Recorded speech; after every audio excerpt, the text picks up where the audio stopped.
আসসালামু আলাইকুম। কেমন আছেন সবাই? রাস্তার নিচে ঘাস কাটতেছে, এখানে হচ্ছে একটু রেস্ট করতেছি। এত পরিমাণ রোদ উঠছে আজকে, যেটা বলার মতো না।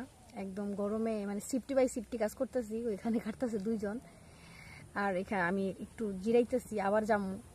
এগুলো হচ্ছে সেই ইয়ার মতো। আল্লাহ, এত গরম আর তীব্র রোদ উঠছে আজকে না। আর একটা কথা কি, একটা সত্যি কথা বলি, এটা বাস্তবতাই মনে হয়। আসলে মেয়েদের জীবন, বাবা মার ঘরে যাদের কষ্ট থাকে তারা হচ্ছে স্বামীর ঘরে যেও কষ্ট করে।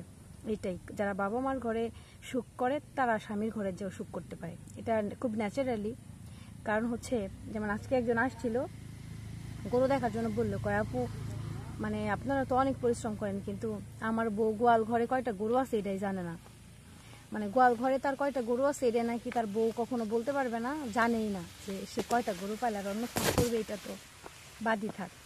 আর আমরা দেখেন, মানে সব করতে হয়, ওই যে ঘাস উঠাইতেছে, সব করতে হয়। মানে কেমনে আপনার সংসার চলবে, কেমনে আপনার দেখা যায় যে মানে গরু চালাইতে পারবো, ইনকাম সোর্স, মানে সব কিছু মিলায়া চিন্তা করতে হয়। কোনটা গরু কিনবো, কোনটা বেচবো, বা কোনটা করলে কি হবে, বা বুঝেন তো, সেই ছেলেদের মতো মানে জীবনটা, তাই না? তো এজন্য যারা হচ্ছে বাবা মার ঘরে ভালো থাকে, এমন আমি অনেক মানুষ দেখছি জীবনে যারা প্লেট দিয়ে ভাত খায় নাই, তারা আবার শ্বশুর ঘরে যে ঘ্যাসে রান্না করছে।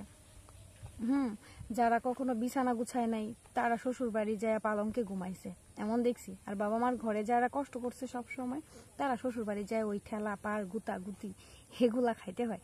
এটা হচ্ছে মেয়েদের জীবন। সব মেয়েদের না, আল্লাহ যাদের ভাগ্য ভালো রাখছে তারা তো খুবই ভালো। আর যাদের ভালো রাখে নাই, তারা এই জীবনেও কষ্ট, এই জীবনে যাও কষ্ট, মৃত্যুর পরে যাও কষ্ট। কারণ কি করব না করব, কারণ আল্লাহর ইবাদত করা যায় না, যে আল্লাহ ব্যস্ত তার মানুষের মুখের কথা যেন না, আল্লাহরই করতে হবে। তো সব কিছু মিলায় হচ্ছে একটা টানাবানা অবস্থা মানে মনে হইল। যেমন আমি আমার বোন দিয়েই বুঝি, ওই যে ওইখানে আমার বোন ঘাস কাটতেছে, মানে বাবা মার ঘরে তো ছোটবেলার থেকে অনেক পরিশ্রম করছে, সচ্ছল ছিল না, এত পরিশ্রম করছে। শ্বশুর বাড়ি যায়ও পরিশ্রম তো করে নাই, কিন্তু দুলাভাইটা মারা গেছে, এখন মেয়ে ঠেয়ে নিয়ে, 3টা মেয়ে নিয়ে সংসার করতে হয়। তবুও তো একটা কষ্ট, একটা পরিশ্রম। বাবা মার ঘরেও সেই কষ্ট করলো, আবার শ্বশুর বাড়ি যায়ও ধরলেন স্বামী নাই, আজকে 4-5 বছর ধরে মারা গেছে, আবার হচ্ছে জীবনটা এলোমেলো। তো সবকিছু মিলে আসলে মনে হইল, বাস্তব একটা অভিজ্ঞতার থেকে বললাম।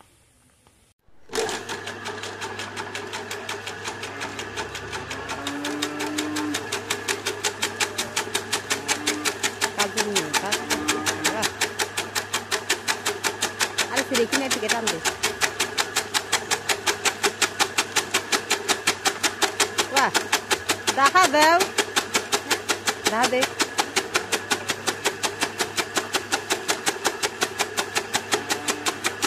Karsia mi bangga bikin.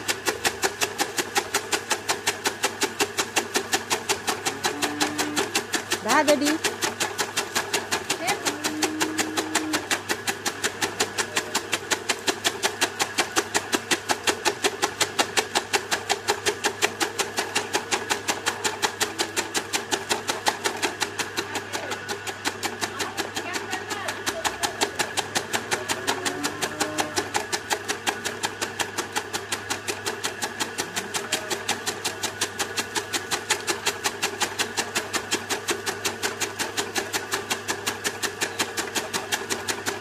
Ay seria je upre diage nan nagbe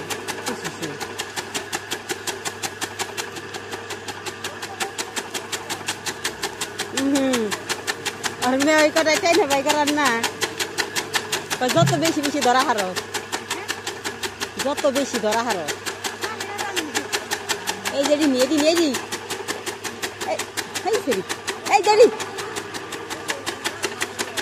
বল দফলা। হ্যাঁ দিহান পাইনি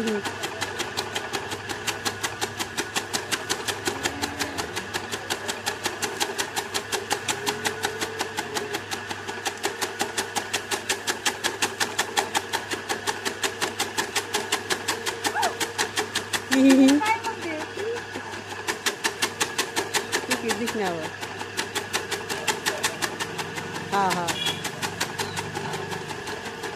দেখা দে।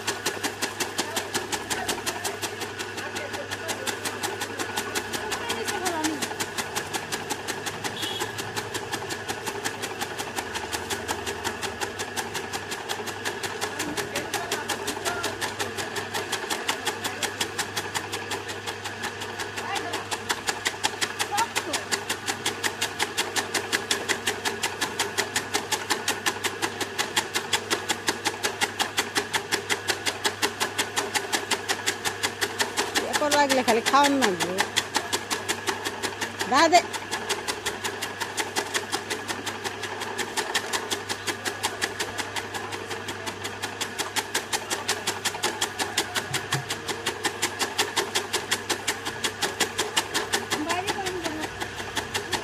আর চলে না হাফ জাহানের ফুলা হান আর কি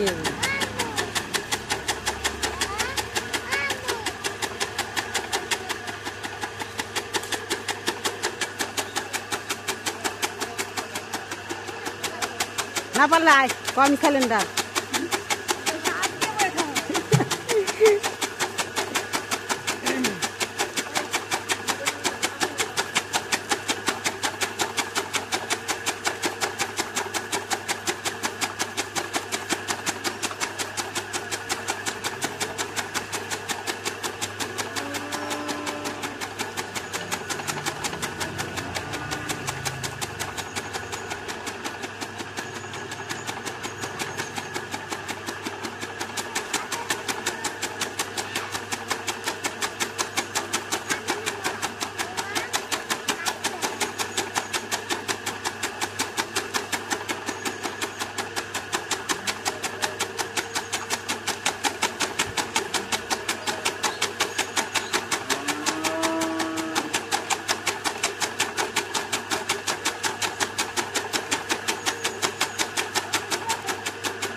তো এই যে গাভী ফাইনালি হচ্ছে আপনার বাচ্চা হয়ে গেছে, এই তো। আর এটা হচ্ছে আপনার প্রথম বাচ্চা দিছে, আর বকনা বাচ্চা হয়েছে। এক গাভীর মানে ধরতে গেলে দুই গাভী সমানে যাবে।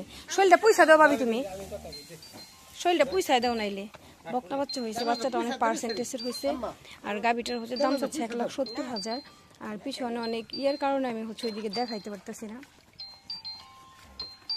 কারণ এগুলো ইউটিউবের কিছু নিয়মের কারণে কিন্তু এগুলো নেয় না ভিডিও, এই কারণে হচ্ছে আমি দিয়ে দিচ্ছি। আর এখানে হচ্ছে আপনার পার্টি আসছে আর কি। সাদা কালো হইব, সাদা কালো হইব, আর মার মতো হইব। সাদা কালো, আর উপরে ওই যে মানে বাচ্চাটা হইতে একটু কষ্ট হয়েছে, এই জন্য পায়খানা লাগছে শরীরে, কিন্তু একদম সাদা ফকফকা হয়ে যাবে। জেনে চারছে এনে সাদা হয়ে গেছে, গাভীর মতো হবে সাদা কালা। আর আমার একটা এই যেহেতু প্রথম বাচ্চা দিছে, গাভীটা সকালবেলায় আপনার 7 কেজি দুধ, কম করে বলে দিলাম আমি, কারণ দ্বিতীয় বিয়ে দুধ আরো বাড়বে। সকালে 7, বিকেলে ধরেন 3, 10 ধরে রাখেন, 2 বেলায় একটু কম বেশ, ওটা আলাদা হিসাব। কারণ আমার চোখে যেটা বাচ্চা আমি সেটাই বলে দিলাম। তো যারা আগ্রহীরা ইয়া করতে চাচ্ছেন তারাই করতে পারেন। আর এটা হচ্ছে প্রথম বাচ্চা দিচ্ছে, হ্যাঁ, বকনা বাচ্চার সাথে। তো যারাই করবেন তারা জানাই না। সেই ভিডিওটি পর্যন্ত ভালো থাকেন, সুস্থ থাকেন, নেক্সটে আবার দেখা হবে। আল্লাহ হাফেজ।